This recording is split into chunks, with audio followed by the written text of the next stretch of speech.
Selamat pagi Bapak dan Ibu CPP hebat. Bagaimana kabarnya hari ini? Pagi, Bu. Luar biasa sekali Bu kabarnya hari ini. Iya, saya lihat wajah Bapak dan Ibu ini ceria sekali ya. Semoga tetap semangat mengikuti kegiatan Lokakarya ini meskipun saat ini kita lewat daring, tidak mengurangi makna. Oke, seperti kata pepatah, tak kenal maka tak sayang.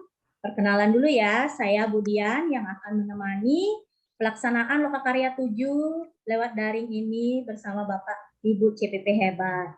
Nah, untuk mengawali kegiatan hari ini supaya lancar, saya mohon salah satu dari Bapak Ibu untuk memimpin doa. Ada yang mau? Saya. Oke. Ya boleh, Pak Okta. Ya, Pak Okta, silakan Pak Okta. Baik, terima kasih. Untuk kelancaran dan kebermaknaan pembelajaran hari ini, mari kita berdoa.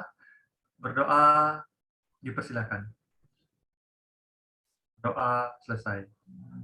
Baik, terima kasih Pak Okta. Nah, bulan lalu kita sudah berjumpa di Lokakarya 6. Tentunya Bapak Ibu juga sudah memperkenalkan diri. Saya masih ingat loh nama Bapak dan Ibu ini, ada Bapak Okta, ada Bu Ika, ada Pak Yudi, CPP yang luar biasa. Nah, izin share ya Bapak Ibu. Sudah terlihat? Sudah Bu. Nah, baik. Sudah. Terima kasih. Nah, mengawali kegiatan kita hari ini tadi sudah dibuka dengan doa. Seperti biasa, kita ada kesepakatan kelas yang sudah kita juga buat di Lokakarya 6. Bisa dicermati untuk kesepakatan kelas kita. Ada yang ingin menambahkan atau dipaskan saja? Pas kayaknya Bu, sudah cukup ini. Terima kasih Bapak Ibu. Jadi bisa disepakati ya. Nah, ini kita sepakati sampai di akhir kegiatan. Nah, Bapak Ibu, di Lokakarya 7 ini yaitu lokakarya terakhir, yaitu panen hasil belajar. Jadi Bapak Ibu mengidentifikasi hasil praktek baik di lingkungan belajar serta mampu menyatakan ide untuk program selanjutnya.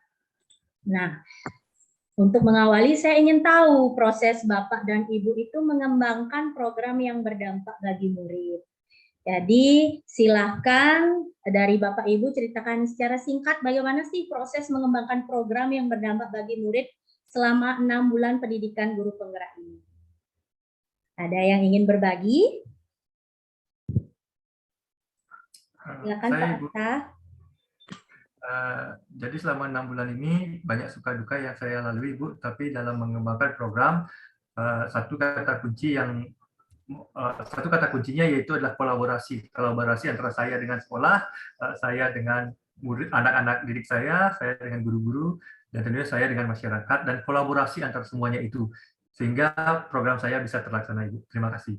Oh, baik, luar biasa. Kolaborasi, keren sekali Pak Okta. Mungkin dari Bu Ika, bisa diceritakan secara singkat bagaimana proses Ibu mengembangkan program yang berdampak bagi murid? Saya dalam mengembangkan program yang berdampak bagi murid selama menjadi guru penggerak adalah sama seperti Pak Okta, hanya saja saya menambahkan sedikit. Saya di sekolah itu menanamkan atau selalu berkomunikasi bersama rekan-rekan.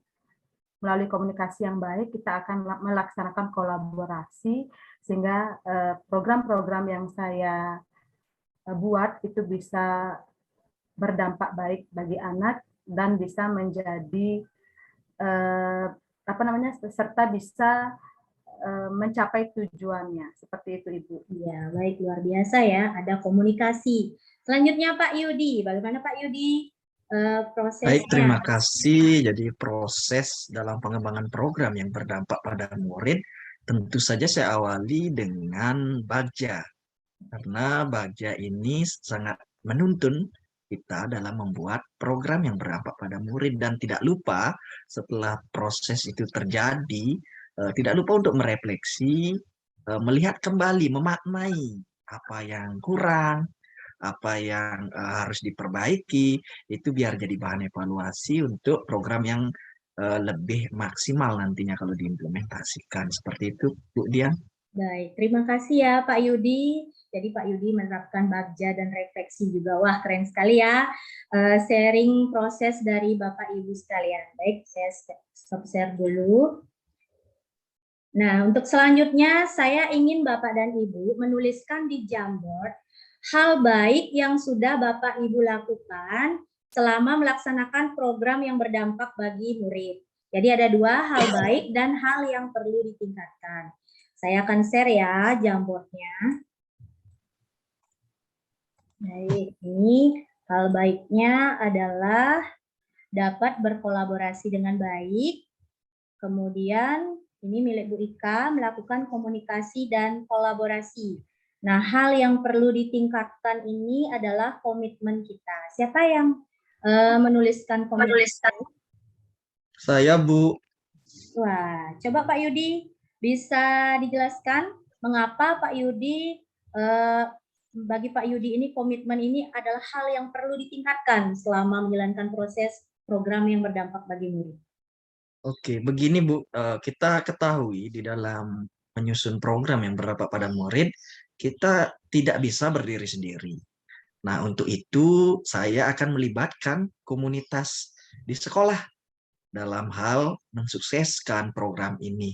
Nah, barang tentu di sini kalau komitmen kita ini bukan saya sendiri aja ya, tapi komitmen kita perlu ditingkatkan karena memang ada beberapa yang memang kadang-kadang saya kasih program ini ternyata memang cuek seperti itu, menganggap dirinya bahwa dirinya sendiri itu ternyata beban terhadap tugas ini, padahal ini adalah tugas pokok seorang guru, yaitu menyusun program yang berdampak pada murid seperti itu. Makanya komitmen lah yang paling penting untuk kita tingkatkan. Terima kasih.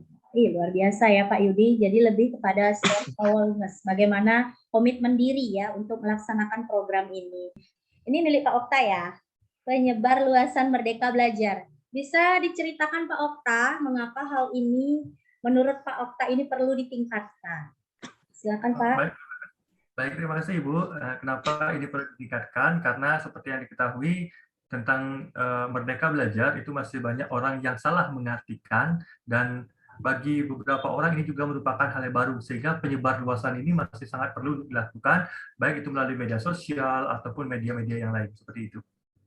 Terima kasih. Luar biasa. Benar sekali ya Pak Okta, tanpa adanya media sosial hanya kita saja yang tahu programnya. Jadi dengan adanya media sosial itu justru orang-orang akan lebih banyak yang tahu. Jadi keberhasilan program itu bukan hanya kita saja yang merasakan, tapi orang lain juga bisa meniru untuk menerapkan di sekolahnya. Ya, luar biasa ya Bapak Ibu. Kita lanjut. Selanjutnya saya ingin tahu Bapak Ibu sudah merancang aksi nyata dan menjalankan aksi nyata yang sudah dibahas di Lokakarya 6. Saya ingin tahu apa judul aksi nyata dari Bapak Ibu. Wah, ini Pak Okta ya, sudah menuliskan yang pertama, buzzer, berbagi sebelum belajar. Wah, keren. Ya, saya tunggu milik Bu Ika dan Pak Yudi, kelas melalui Saber. Wah, ini menarik sekali ya, bisa diceritakan Pak Yudi? Setelah Pak Yudi nanti Bu Ika ya yang menceritakan. Jadi program ini jadi GELAS. Jadi ini adalah akronim dari Gerakan Edukasi Lingkungan Asri dan Sehat melalui Sabtu Bersih.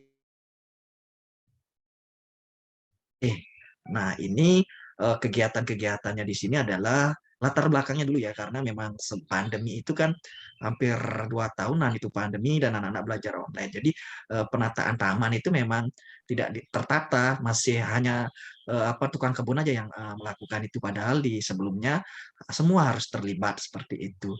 Di samping itu anak-anak juga memiliki kreativitas dalam mengolah karya seni, itu dasarnya. Makanya saya program ini saya angkat Sabar ini adalah Sabtu Bersih. Jadi kegiatannya memang setiap hari Sabtu.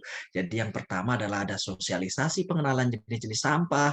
Habis itu anak-anak nanti bisa memilah mana jenis sampah organik dan anorganik. Setelah dipilah nanti untuk jenis sampah yang berjenis plastik ini bisa diolah oleh anak-anak seperti itu, menghasilkan produk karya seni seperti itu. Luar biasa sekali nih antusias anak-anaknya ya.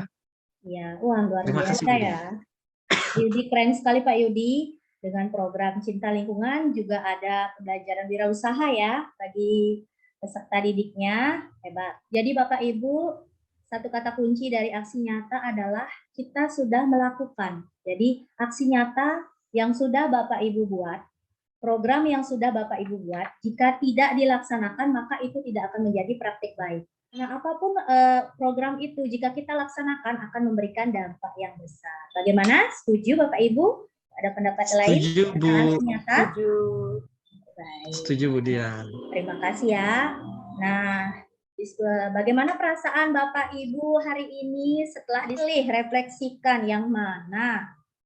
Emotikon mana yang menggambarkan perasaan Bapak Ibu saat ini sebagai closing statement hari ini? Ada yang mau memberikan closing statement refleksinya sambil memilih gambar emotikon? Oke. Baik, saya Ibu. Iya, Saya Ibu. Pak. Bagaimana perasaan saya hari ini? Hari ini itu perasaannya emotikon yang paling pertama, Ibu. Oh, yang Merasa ini yang sangat senyum ya? bahagia. Iya. Iya. Dan begini, Ibu, saya punya pantun sedikit ya.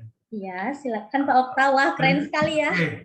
Ya, sekaligus nanti sebagai statement penutup ya, Ibu ya. Ya, Oke. terima kasih. Silakan. Beli benang di Toko Surya. Toko Surya miliknya Pak Mamat. Sungguh senang ikut Lokakarya, bisa bertemu dengan orang-orang yang hebat. Wow, keren sekali. Wah, Pak Okta, luar biasa. Terima kasih ya Pak Okta. Pantunnya, closing statement-nya luar biasa. Bu Ika juga, Pak Yudi juga, terima kasih banyak. Semoga terus bisa melakukan perubahan yang baik ya, dimanapun Bapak dan Ibu itu berada. Baik, untuk menutup acara kita hari ini, saya ingin Pak Yudi memimpin doa ya. Silakan Pak Yudi. Oke, baik Bapak Ibu, rekan semua, sebelum kita akhiri kegiatan Lokakarya ini, mari kita tutup dengan doa. Berdoa menurut agama dan kepercayaan masing-masing, berdoa dimulai. Berdoa selesai. Baik, terima kasih Bapak Ibu. Silakan beristirahat dan selamat siang semuanya. Selamat siang. Bu Dian, terima kasih. Silakan lanjutkan.